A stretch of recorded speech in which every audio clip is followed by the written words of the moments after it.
Hoy en este video, tras las huellas en la época de la Revolución Mexicana. En el video de hoy estaremos hablando puntos importantes de uno de los acontecimientos que marcaron a México. Quédate para saber todo sobre este conflicto armado y no te pierdas ningún detalle. La Revolución Mexicana fue un conflicto armado que inició el 20 de noviembre de 1910 como consecuencia del descontento popular hacia la dictadura de Porfirio Díaz. Y por tal motivo se iniciaría una guerra civil que transformaría radicalmente las estructuras políticas y sociales del país.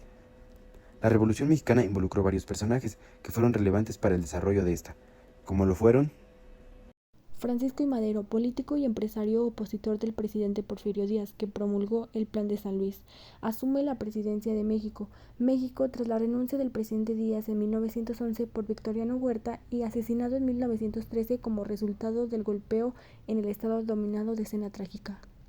Los hermanos Flores Magón, Jesús, Ricardo y Enrique, fueron políticos y periodistas opositores de Porfirio Díaz. En 1910 fundan el periódico El Régimen y en 1902 Ricardo y Enrique editan El Hijo del Ahuizote. Ambas publicaciones son eliminadas por la dictadura, así que tuvieron que salir del país. En 1904 son considerados precursores de la Revolución Mexicana, siendo sus planteamientos más destacados y progresistas de su tiempo. Los hermanos Cerdán participaron activamente en labores de propaganda política en apoyo de Francisco I. Madero. Aquiles Cerdán fundó el club político Luz y Progreso, en donde se editó el semanario La No Reelección.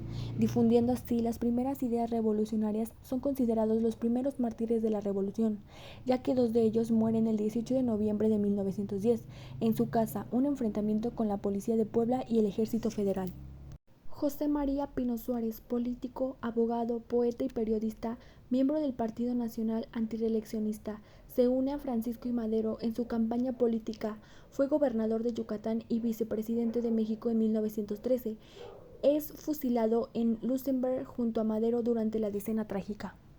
Emiliano Zapata, militar y campesino conocido como el Caudillo del Sur, dirigió el Ejército Liberador del Sur e impulsó la lucha social y las demandas campesinas agraristas. Decretó el Plan de Ayala, en el que se desconocía al gobierno del presidente Madero por traicionar las causas campesinas, y asesinado en 1919 tras la traición de Jesús Guajardo. Francisco Villa Doroteo Aragón fue uno de los jefes más representativos de la Revolución Mexicana, uniéndose al movimiento maderista de 1910. En 1913 forma la División del Norte, apoyando a Emiliano Zapata y Venustiano Carranza, en contra de Victoriano Huerta. Vuelve a tomar las armas contra Carranza, es derrotado por Álvaro Obregón y asesinado en 1923 durante el mandato de este último.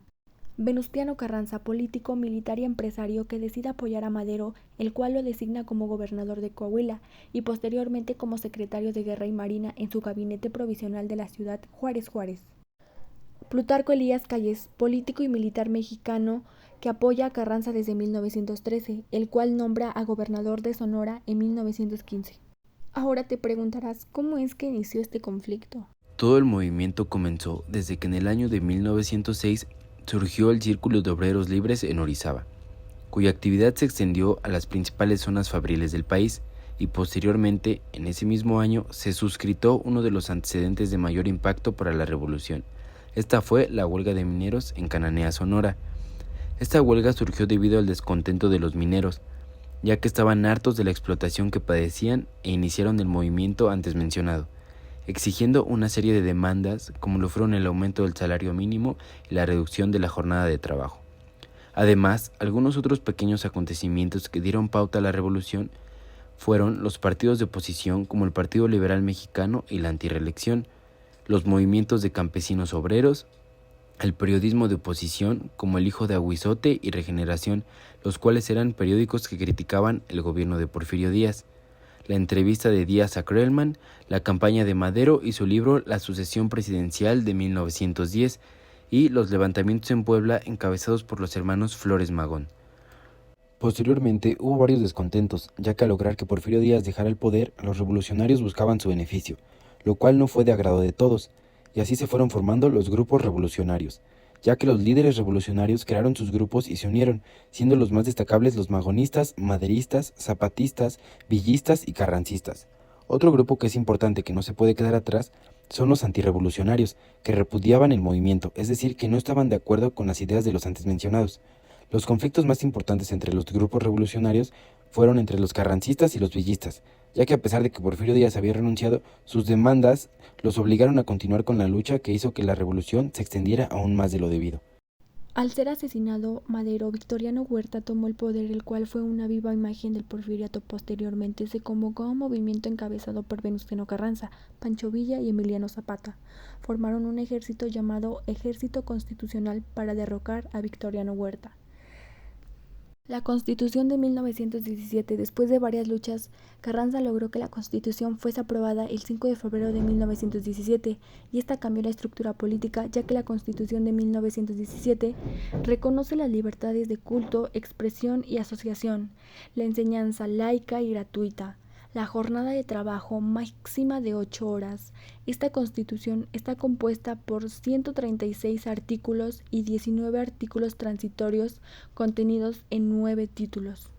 La consumación de la revolución trajo consigo varias cosas nuevas al país que lo beneficiaban de una gran manera, como lo fueron la Constitución de 1917, las reformas agrarias, nacionalización de recursos naturales como el petróleo, políticas de desarrollo económico y social, educación y salud pública, apertura de democracia, crecimiento urbano y por último, pero no menos importante, la gente podía crecer en la religión que decidiera. Y con toda esta información recaudada podemos decir que fue un proceso multifacético que abarcó reformas tanto políticas como económicas, agrarias y sociales. La promulgación de la Constitución de 1917 fue fundamental para las innovaciones. Sin embargo, también estuvo marcada por luchas internas, divisiones ideológicas y conflictos. A pesar de sus imperfecciones y desafíos, la Revolución Mexicana sigue siendo un símbolo de la capacidad del pueblo para desafiar la adversidad y luchar por un futuro mejor. Su legado perdura en la memoria de México como un recordatorio de la importancia de la resistencia, la solidaridad y la búsqueda constante a la justicia social. La Revolución Mexicana fue un capítulo fundamental en la historia de México, que continúa inspirando a generaciones futuras a trabajar hacia un país más próspero, igualitario y libre. Y aquí es donde finaliza este video. Esperamos que esta pequeña información sobre la Revolución Mexicana haya sido de tu agrado y hayas entendido un poco más sobre este conflicto.